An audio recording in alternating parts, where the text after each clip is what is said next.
에베소 5장 15절에서 21절 말씀입니다. 같이 읽겠습니다. 그런즉 너희가 어떻게 행할지를 자세히 주의하여 지혜 없는 자같이 하지 말고 오직 지혜 있는 자같이 하여 세월을 아끼라. 때가 악하니라. 그러므로 어리석은 자가 되지 말고 오직 주의 뜻이 무엇인가 이해하라. 술 취하지 말라. 이는 방탕한 것이니 오직 성령으로 충만함을 받으라. 시와 찬송과 신령한 노래들로 서로 화답하며 너희의 마음으로 주께 노래하며 찬송하며 범사에 우리 주 예수 그리스도의 이름으로 항상 아버지 하나님께 감사하며 그리스도를 경외함으로 피차 복종하라. 아멘. 며칠 전에 저녁 기도의 시간에 이 본문을 가지고 말씀을 나눴는데 제 안에 계시는 하나님의 영이 이 부분에 대해서 온 성도들에게 다시 한번 설교를 하라 하는 강력한 성령의 그 감동을 제가 느끼게 되었습니다. 이와 같은 성령의 압박을 느끼는 제목이 몇 가지 있는데 바로 이 성령에 대한 부분에 대해서 계속 하나님께서 저에게 설교하라고 압박을 하고요. 또 하나는 종말이 가까웠다는 것입니다. 예수님이 오실 날이 가까웠으니 준비를 해라 하는 이런 설교를 예수님께서 계속 저한테 압박하시는 것을 느낍니다. 또 하나는 예수 십자가의 죽으심입니다. 물론 부활도 포함이 되죠. 이것도 역시 강력한 압박을 느끼는데 특별히 최근에 느끼는 압박은 예수 그리스도의 십자가의 죽으심은 바로 하나님의 죽으심이라는 거예요. 하나님이 우리를 위해 십자가에서 죽으셨다. 그러면 어떻게 살아야 되느냐 하는 그런 도전입니다. 솔로몬 왕, 대단한 왕이었죠. 부귀 영화가 극에 달하고 또 한때는 지혜가 하나님께서 그에게 지혜를 주셔서 그 지혜가 열국에 퍼져서 수많은 사람들이 솔로몬의 지혜로운 말을 들으려고 왔을 정도였다. 그렇게 말을 합니다. 그런데 그 솔로몬이 전도서에서 말을 하죠.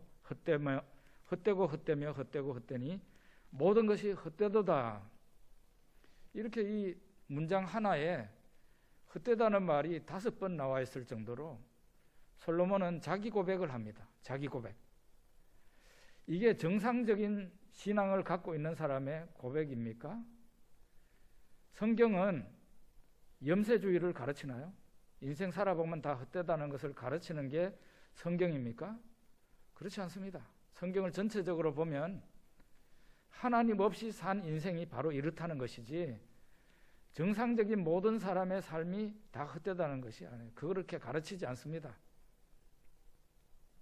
말하자면은 하나님의 은혜를 받지 못한 사람이 인생을 살고 난 후에 나는 헛된 인생을 살았다. 이렇게 말을 하는 거죠. 오늘 본문에 우리가 읽었던 본문입니다. 세월을 아끼라 때가 악하니라 이렇게 말을 하고 있습니다. 얼마 전에 목사님 한 분을 만났는데 제가 그런 얘기했어요. 야, 올해 들어서 뭔가 건강이 지금까지는 좀 달라. 작년까지만 해도 건강이 좋았다 싶었는데 올해 와서 건강이 팍 꺾인 느낌이다. 그런 얘기를 했더니 그 목사님이, 후배 목사님 하는 말이 안 그래도 목사님 항상 동안일 줄 알았는데 요즘은 아니네요. 이러더라고요. 보는 사람도 그런가 봅니다. 세월이 그만큼 흘렀다는 얘기죠. 그런데 그 흐른 세월을 내가 제대로 참 생산적으로 하나님 보시기에 아름답게 잘 보냈는가 생각을 할 때 당연히 아쉬운 점이 참 많습니다. 세월을 아끼는 방법이 여기 나와 있는데 성령으로 충만함을 받으라.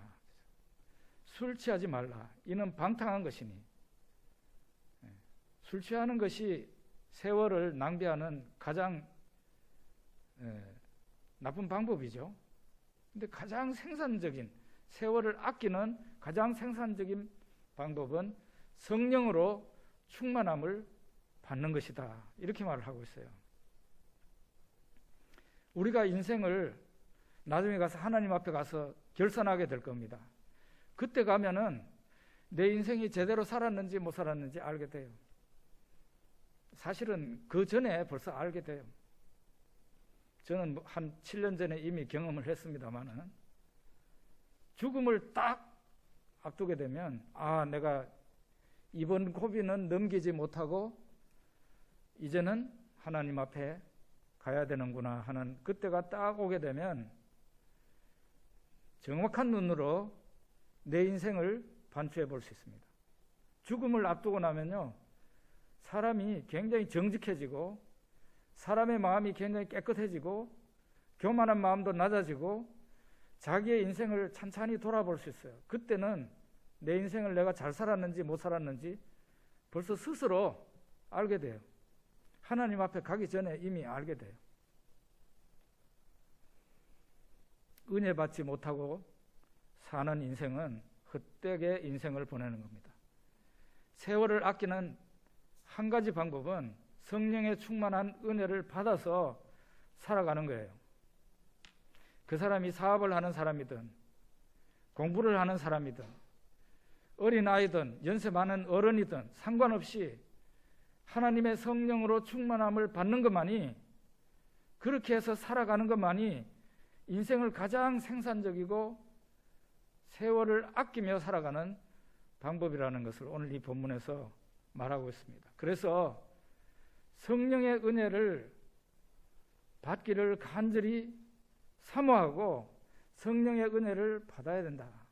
여기 현수막에 써놨는 거 여러분 보실 때마다 감동이 혹시 있나요?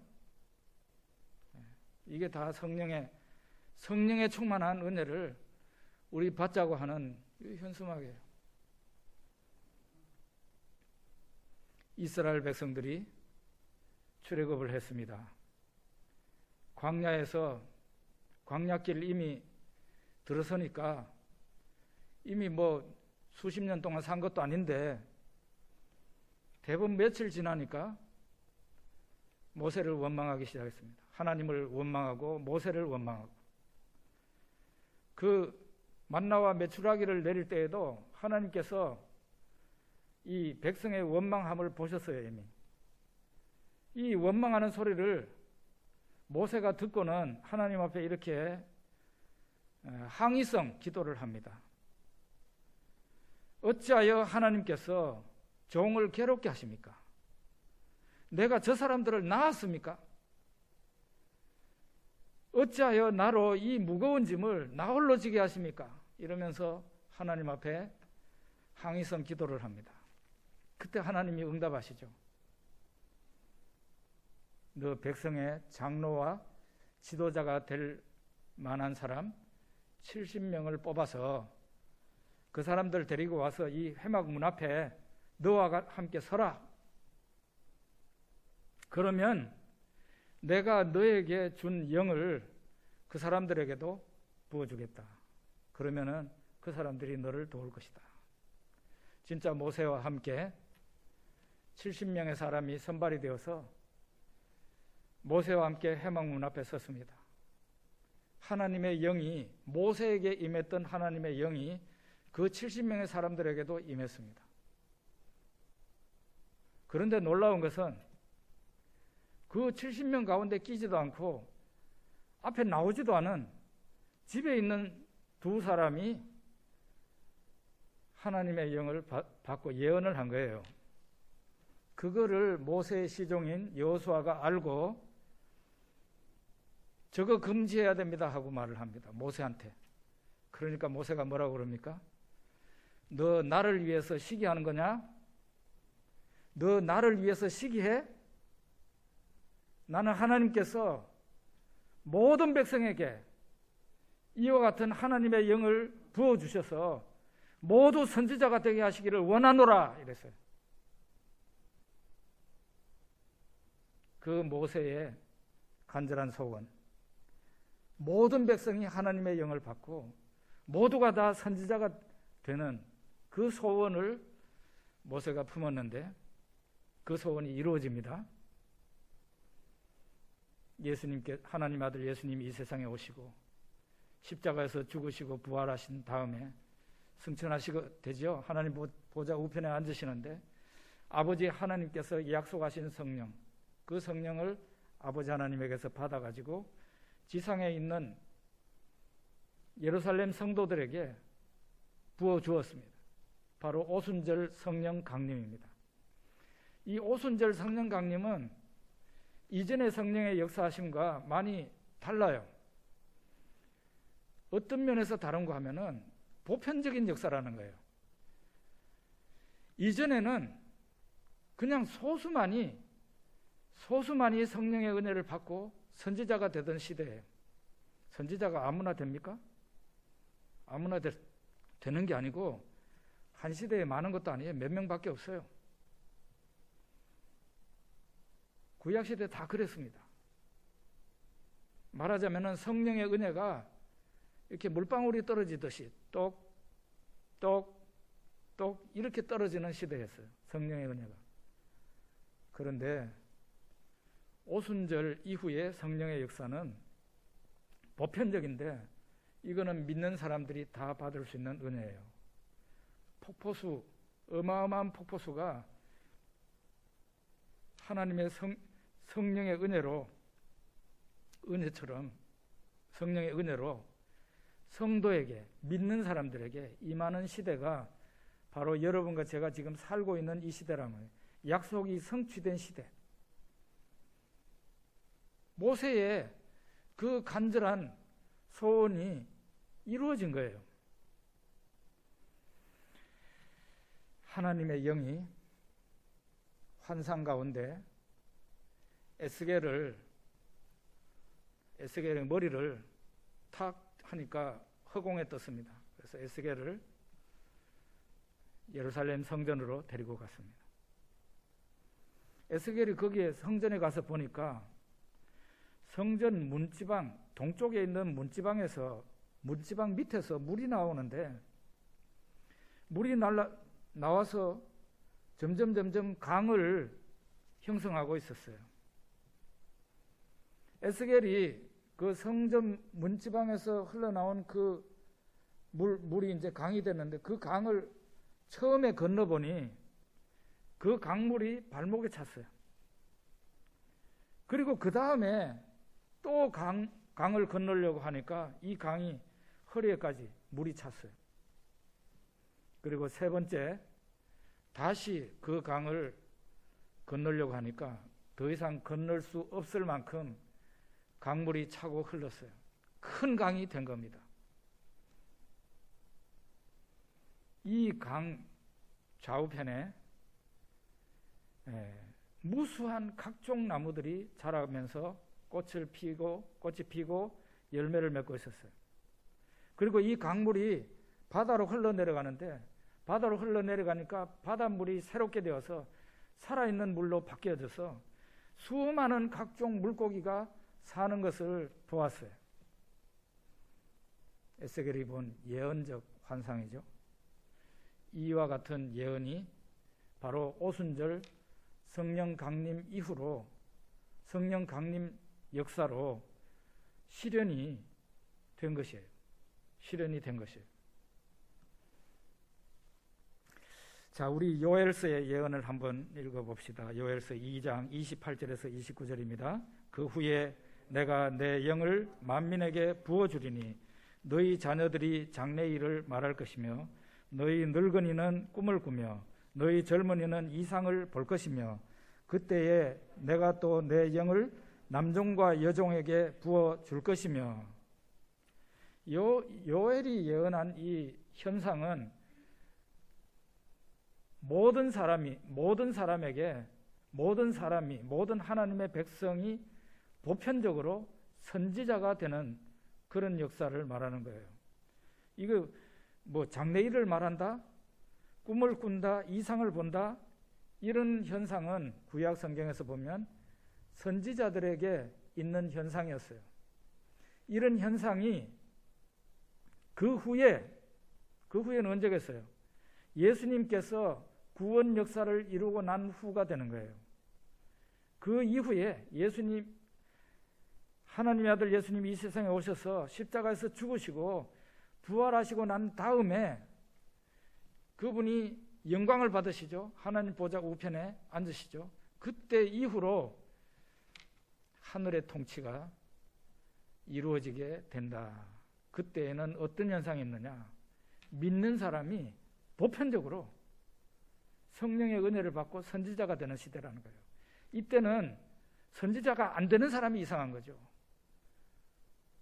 구약 시대에는 한 시대에 몇몇 선지자가 있어서 그 선지자를 찾아가 가지고 묻기도 하고 도움을 받기도 하고 그랬는데, 신약 시대는 성경적으로 말하자면 선지자가 안 되는 사람이 이상한 사람이죠. 은혜의 강물이 흘러가는데 누구나 그 은혜의 강 같은 은혜를 받아서 하나님의 선지자가 되고 왕이 되고 제사장이 될 수 있는데, 그 은혜를 못 받는 사람이 이상한 사람이죠. 왜냐하면 시대가 이런 시대인데, 하나님이 말씀하신 시대인데.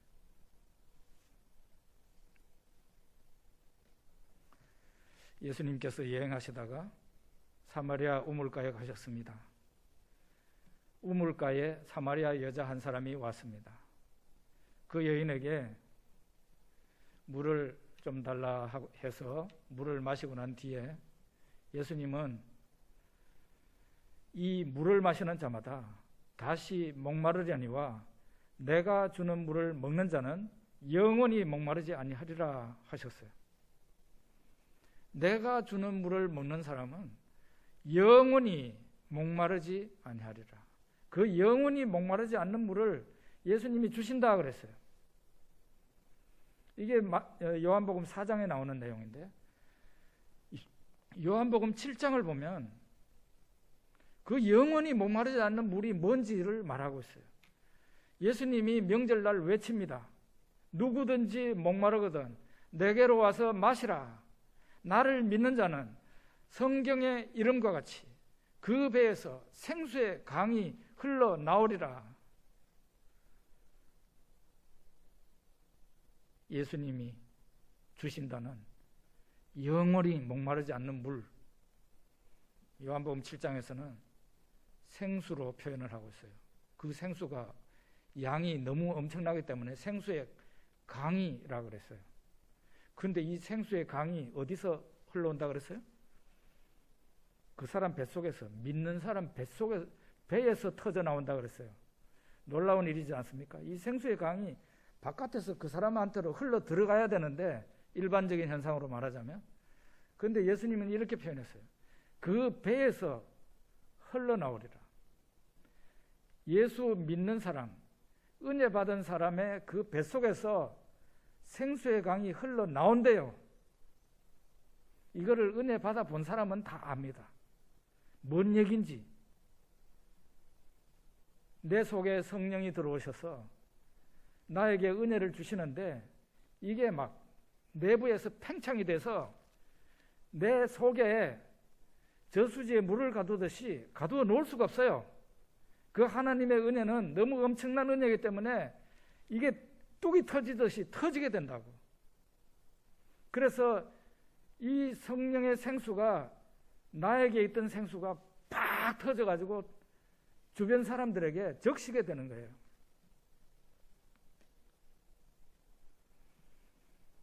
요한복음 7장에 누구든지 목마르거든 내게로 와서 마시라. 나를 믿는 자는 성경의 이름과 같이 그 배에서 생수의 강이 흘러나오리라 그러면서 그 다음 말씀이, 이는 예수 믿는 자가 받는 성령을 가리킴이라. 이렇게 성경에서 토를 달아놓고 있어요. 그러면서 또 하나의 토는 예수께서 아직 영광을 받지 못하신 거로 성령이 아직 저들에게 계시지 아니하니라, 이렇게 말하고 있어요. 요한복음 7장의 이 내용은 예수님이 아직 십자가를 지시기 전의 말씀이에요. 이루어지지 않은 거예요. 아직 예수님이 영광을 받지 못하셨어요. 예수님이 영광을 받으셨다는 것은 승천하신 이후를 말하는 거예요. 그 영광을 받으시기 전에 예수님은 십자가에서 죽으셔야 됩니다. 그리고 3일 만에 살아나십니다. 그리고 40일 이후에 예수님은 하늘로 들려 올라가죠. 그리고 아버지 하나님께서 약속하신 성령을 예수님이 받았어.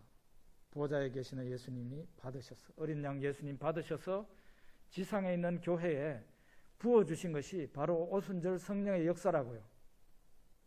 그때 이후로 강같이 흐르는 성령의 생명수의 강이 지금 흐르고 있는 거예요. 이 도도히 흐르는 엄청난 양의 성령의 은혜를 못 받는 사람이 이상한 거죠. 40일 기도를 해야 은혜를 받는 거예요? 금식을 해야 은혜를 받는 거예요? 그렇지 않습니다.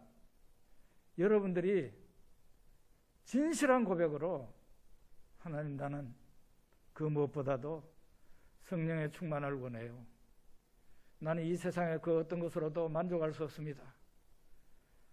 하나님의 영으로 이 낮고 천한 자에게 하나님의 은혜로 성령으로 충만하게 와주세요. 이렇게 기도하기만 하면 돼요. 성령의 은혜를 받으려고 막 밤새워서 기도하고 금식을 하고 그럴 필요가 없다는 게 성경에 나와 있어요. 안 받으려고만 하면은, 안 받으려고 하니까 못 받는 거지, 하나님께 입을 열기만 하면, 우리가 예수님께 마음을 열기만 하면 예수님이 들어오듯이 성령의 은혜도 내가 거부하지만 않으면, 하나님을 향해서 입을 열기만 하면 하나님의 영이 들어오신다 이 말이죠. 성경이 바로 그걸 말하고 있어요. 정 목사의 말이 아니고. 내 안에 들어온 성령의 생수가 내 혼자 저수지에 물을 가두고 있듯이 그렇게 못 있는 거예요. 그 배에서 흘러나오게 됐어요. 이 흘러나와서 어디로 가겠어요? 내 가까이 있는 사람들에게 막 흘러가겠죠. 네. 그런데 여러분, 성령은 천국의 중요한 요소입니다. 요한계시록 22장 1절과 2절 같이 읽어봅시다. 또 그가 수정같이 맑은 생명수의 강을 내게 보이니 하나님과 및 어린 양의 보좌로부터 나와서 길 가운데로 흐르더라. 강 좌우에 생명나무가 있어 12가지 열매를 맺되 달마다 그 열매를 맺고 그 나무 잎사귀들은 만국을 치료하기 위하여 있더라. 천국의 한복판을 흐르고 있는 강이 있는데 그 강이 생명수의 강이다. 그 생명수의 강이 어디서부터 출발을 했는가 하면, 어디서부터 흘러나왔느냐? 하나님과 어린 양의 보좌로부터 나왔다 그랬어요. 그런데 이 강은, 천국의 한복판을 흐르는 이 생명수의 강은, 그 이름이, 생명수의 강이라는 것은 성령이라는 거예요. 성령. 요한복음 7장에 누구든지 목마르거든 내게로 와서 마시라 그러면서 그 뱃속에서 생수의 강이 흘러나오리라 그랬는데, 그거를 바로 해석을 하잖아요. 성경이 성경을 해석합니다. 성령이에요. 성령의 강인 것이에요. 저 천국이 될 수 있는 이유는 이 지상에서보다도 성령의 강 같은 은혜가 말할 수 없이 풍성하게 되는 그런 세계라는 것이에요. 그런데 이 천국의 한복판을 흐르는 이 성령의 은혜가 우리 이 세상에 있는 사람들에게, 믿는 사람들에게, 예수님께 나오는 사람들에게 주어진다는 거 아니에요. 이게 마치 월급을 가불로 받는 거하고 똑같아요.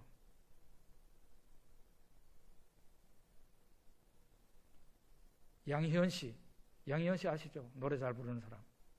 저도 그분 노래 참 좋아하는데 참 어릴 때 어렵게 살았더라고요.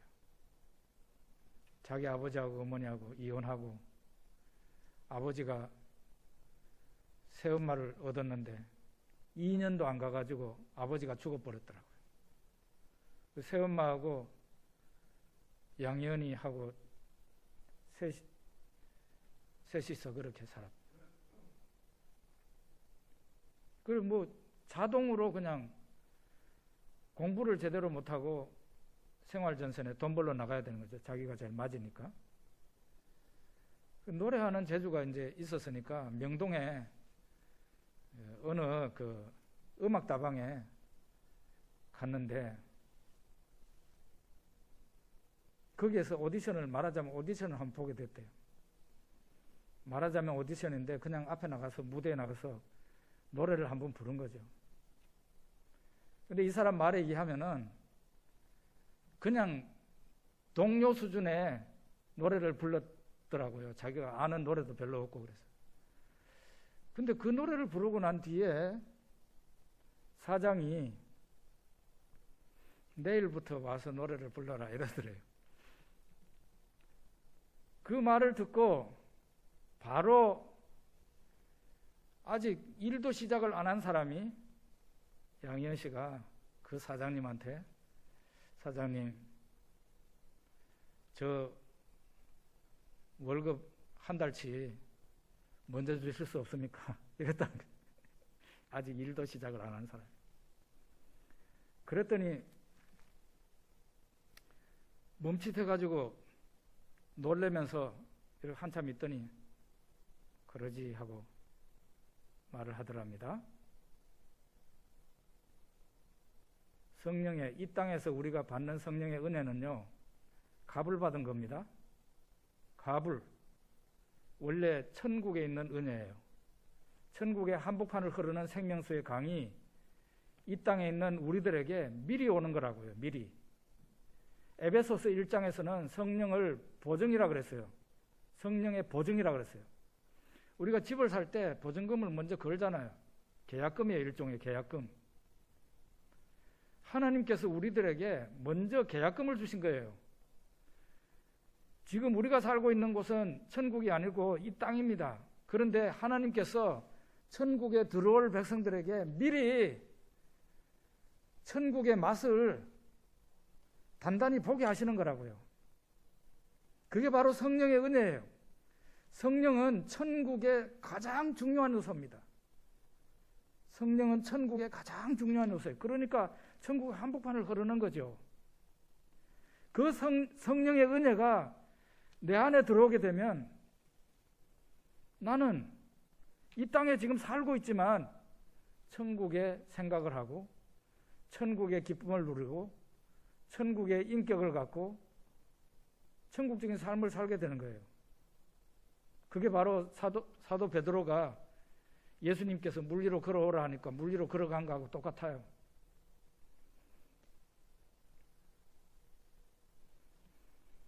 그래서 여러분과 제가 가장 중요하게 여기고 꿈에도 소원하는 것이 무엇이 되어야 되느냐? 하나님, 천국의 가장 중요한 요소, 성령의 은혜를 충만히 제게 내려주세요. 나는 다른 걸로는 만족 못합니다. 돈 한 보따리 갖다 줘도 나 별로 그런 것에 신경 쓰고 싶지 않습니다. 하나님의 성령의 은혜만이 나에게 필요하오니 성령의 은혜가 나에게 충만히 부어지게 해주세요. 그런 간절한 기도가 돼야 돼요. 사사기에 보면 기드온이라는 사람이 나옵니다. 이 기드온은 겁쟁이였어요. 원래 겁쟁이. 두려움이 많은 사람이었다. 그 당시 이스라엘 사람들이 다스리는 게 아니라 미디안 사람들이 이스라엘을 다스리고 있었어요. 뭐 양식 같은 게 있으면 당장 빼앗아가 버리죠. 뭐 소나 양이나 다 빼앗아가 버리죠. 그런 무서운 시대였어요. 그 시대에 기드온이 숨어가지고 밀타작을 하고 있었어요. 밀타작. 숨어가지고 밀타작을 하고 있는 그 기드온에게 여호와의 사자가 나타나서 이렇게 말합니다. 큰 용사여, 여호와께서 너와 함께 계시도다. 큰 용사여, 여호와께서 너와 함께 계시도다. 그랬더니 기드온이 뭐라 그럽니까? 아이고, 저는 어울리지 않아요. 우리 집안을 보세요.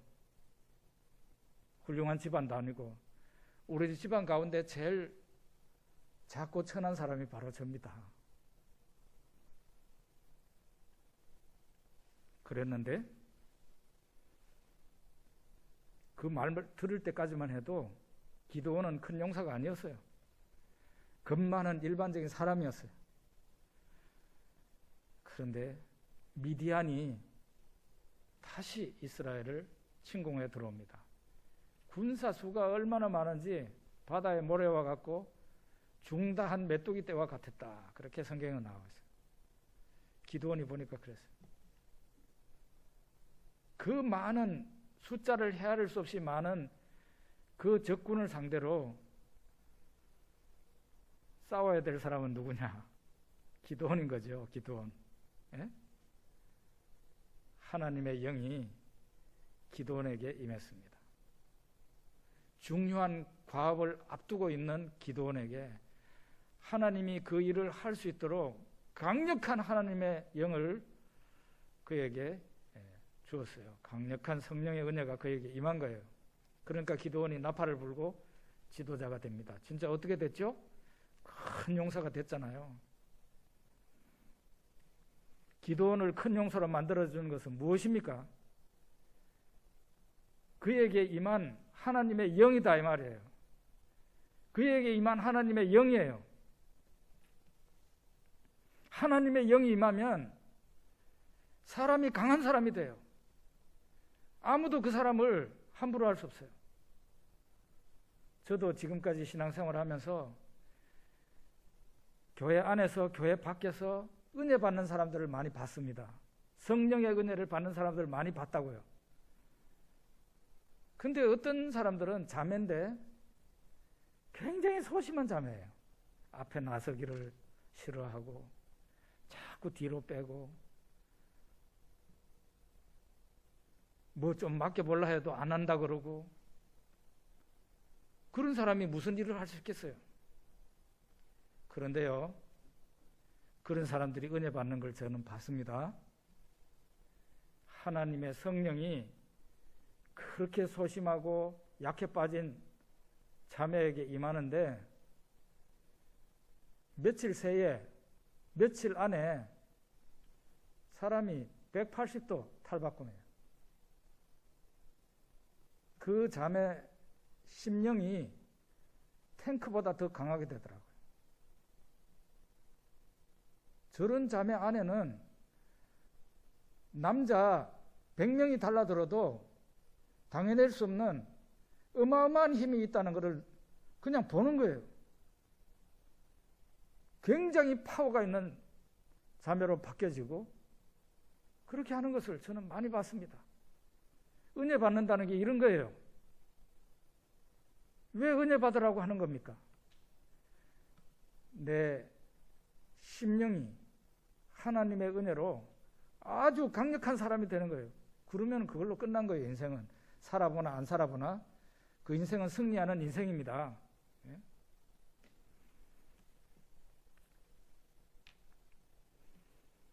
우리나라 교회에 지금 한 130년 우리 예수님이 이 땅에 들어오신 지 한 130년 됐나요? 수많은 큰 종들이 있었습니다. 위대한 종들. 신유의 은사를 받은 종들도 제법 있었습니다. 그런데 제가 알기로는 신유의 은사를 받은 종 가운데 가장 위대한 종은 현신의 권사님이다. 그렇게 벌써 고친 환자 수가 달라요. 그 당시에요. 제가 은혜 받을 당시에 70년대 후반입니다. 암에 걸려서 제가 기도받으러 갔죠. 그분한테. 저도 기도받고 나은 한 사람 중에 한 사람이에요.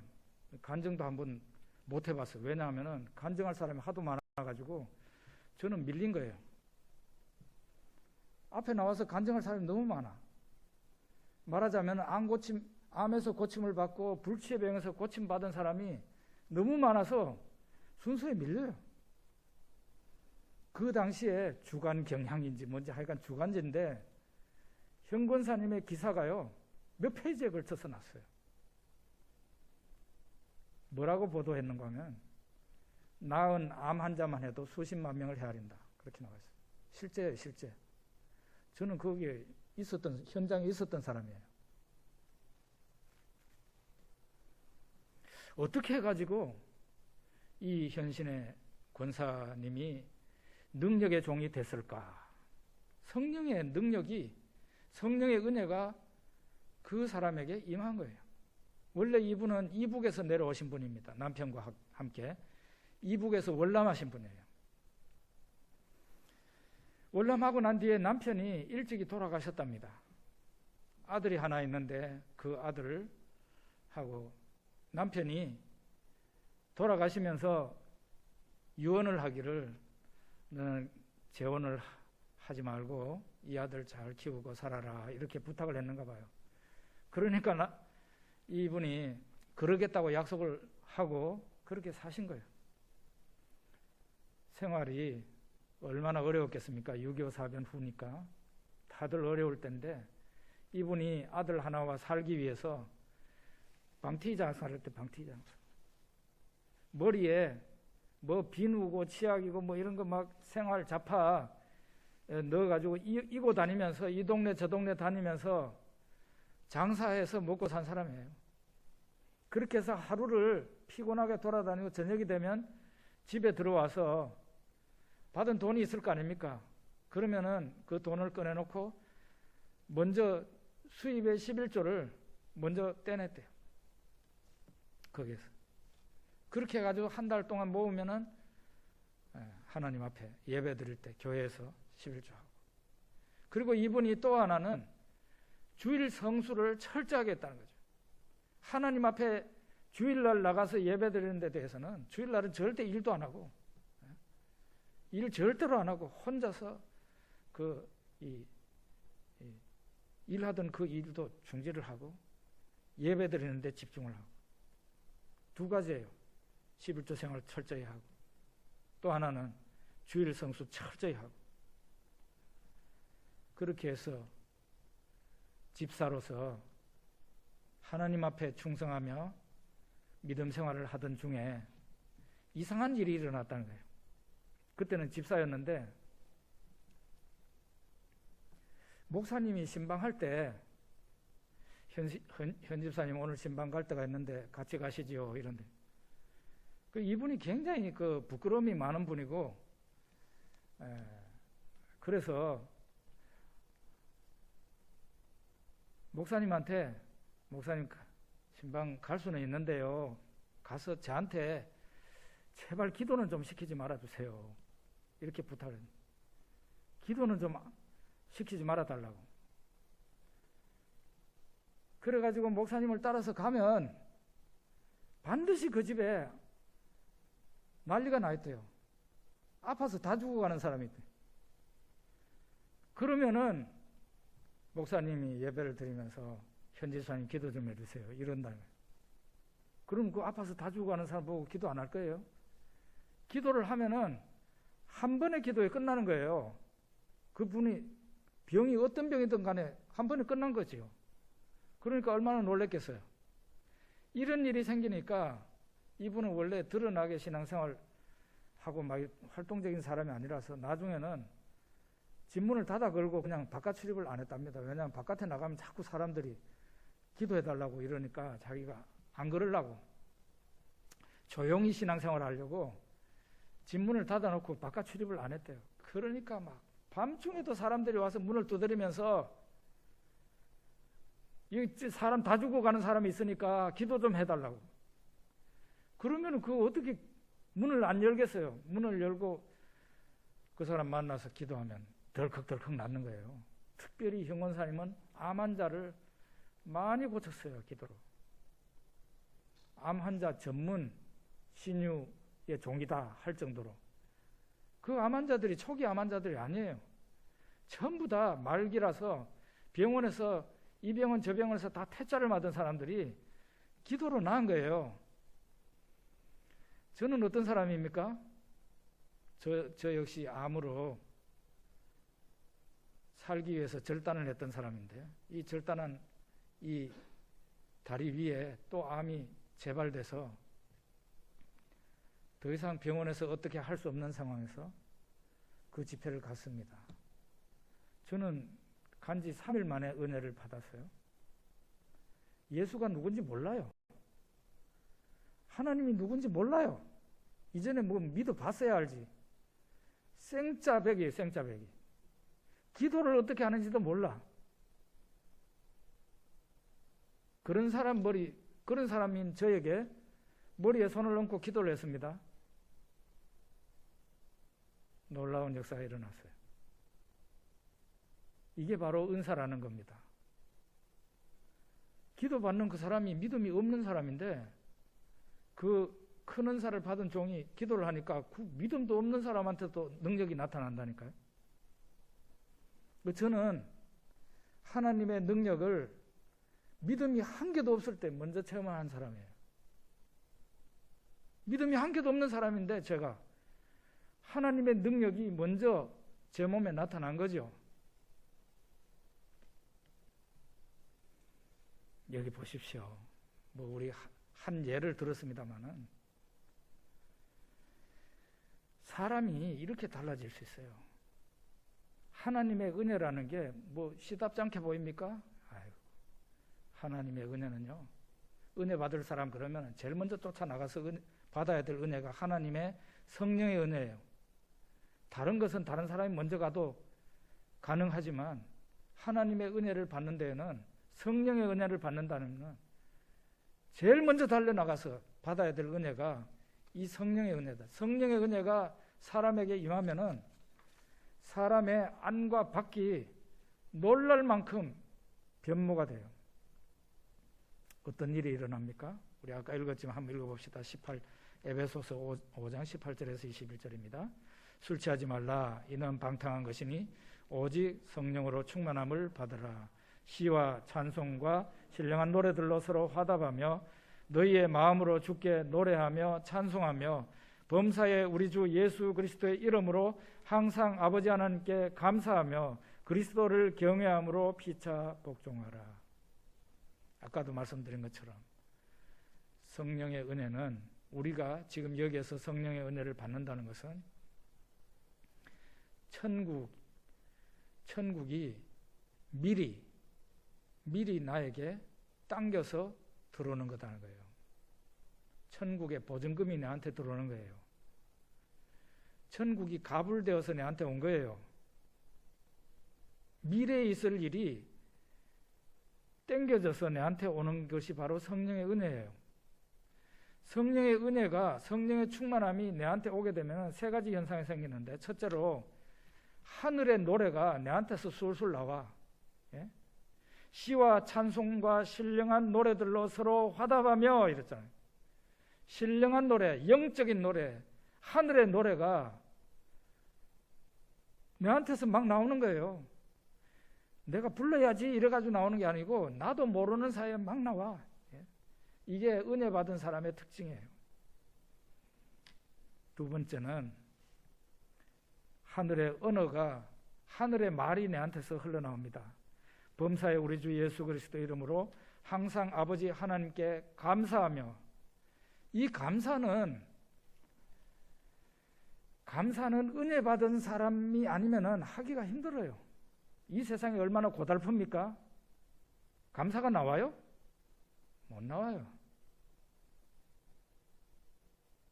세상 살기가 너무 힘들어서 감사보다는 원망이 나오기가 쉽죠.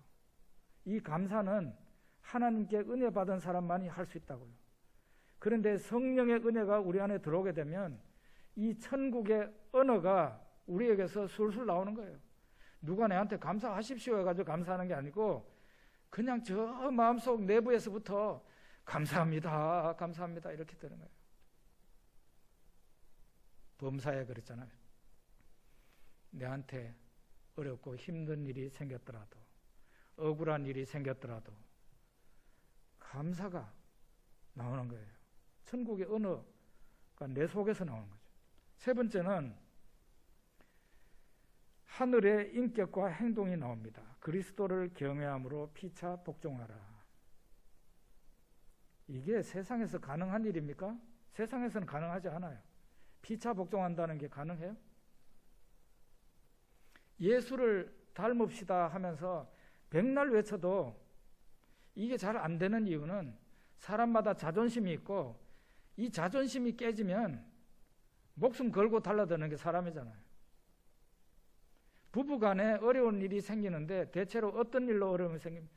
물론 뭐 문제가 있으니까 서로 싸우겠지만은 대체로 그 근원에 찾아 들어가면은 자존심 싸움이에요. 자존심. 네가 뭔데 내 자존심을 짓밟라 이거죠. 그래놓고 나중에 우리는 성격이 안 맞아서 헤어졌습니다 이러잖아요. 사실은 성격이 안 맞은 게 아니고 성격은 원래 안 맞아요. 성격은 원래 안 맞아. 남자는 영원히 여자를 이해 못하고 여자는 영원히 남자 이해 못합니다. 성격 원래부터 안 맞는 거예요. 사랑이 있으니까 같이 살았죠. 그런데 하나님의 영, 성령이 내 안에 들어와 보십시오. 그냥 무조건 상대방을 존중하는 마음이 생기고 사랑하는 마음이 생기고 피차에 복종하는 마음이 생긴다니까요. 부부간에 자존심 싸움이 없어져요. 자존심 싸움이 없어지면 싸울 일이 없어지잖아요. 그러면 자녀 교육이라는 것은 그냥 식은 죽 먹기예요. 자녀 교육은 그냥 내가 열심히 신앙생활 하는 것을 아이들한테 보여주기만 하면 그 아이들이 따라오게 돼 있어요.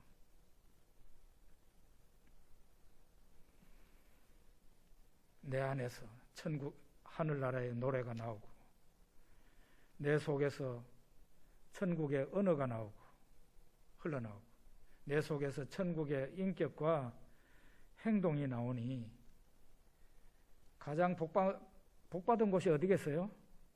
바로 가정입니다. 그리스도를 경외함으로 피차에 복종하라 하면서 그 다음에 보면은 남편과 아내들에게 권면하는 내용이 나오는데 내가 은혜 받으면 제일 좋아할 곳이 어디냐? 가정이다. 가정이 천국으로 변화가 됩니다. 누구든지 목말거든 내게로 와서 마시라. 나를 믿는 자는 성경의 이름과 같이 그 배에서 생수의 강이 흘러나오리라. 예수님이 이 말씀을 하시면서 성경의 이름과 같이 이 말씀을 하세요. 이거는요 문서를 써놓고 도장을 찍는 거예요. 내가 그냥 하는 말이 아니고 성경에 이렇게 나와 있지 않나. 예? 누구든지 목마르거든 내게로 와서 마시라. 누구든지 오라는 거예요. 여러분이 예수님께로 나갈 때 아무도 예수님 너는 안 돼 그럴 사람 없어요. 지금 나갈 수 있습니다. 아무도 예외가 없습니다. 못 나간다면 여러분 자신이 나는 나중에 나갈래요 하기 때문에 못 나가는 거지. 누구든지 나가서 은혜 받을 수 있습니다. 그게 바로 성령의 은혜예요. 성경의 이름과 같이 예수님이 그냥 하는 말이 아니라 성경에 이미 이렇게 쓰여 있다는 거예요. 생수의 강이 그 배에서 흘러나오리라 그랬습니다.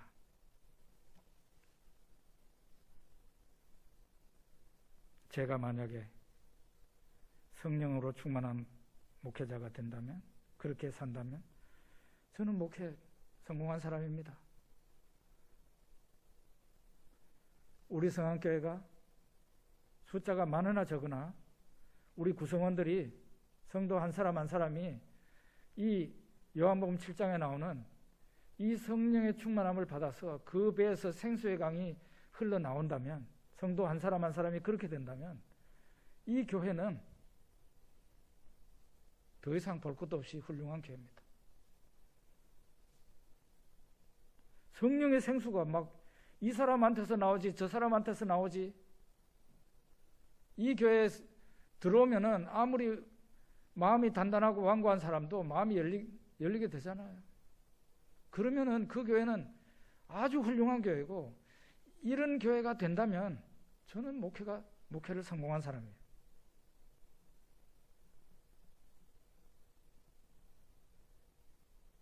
참 이 말씀 여러분과 제가 명심하고 성령의 강수에, 생명수의 강에 모두가 다 뛰어들어가서 헤엄치는 즐거운 믿음의 생활이 되기를 기도합니다. 기도하겠습니다.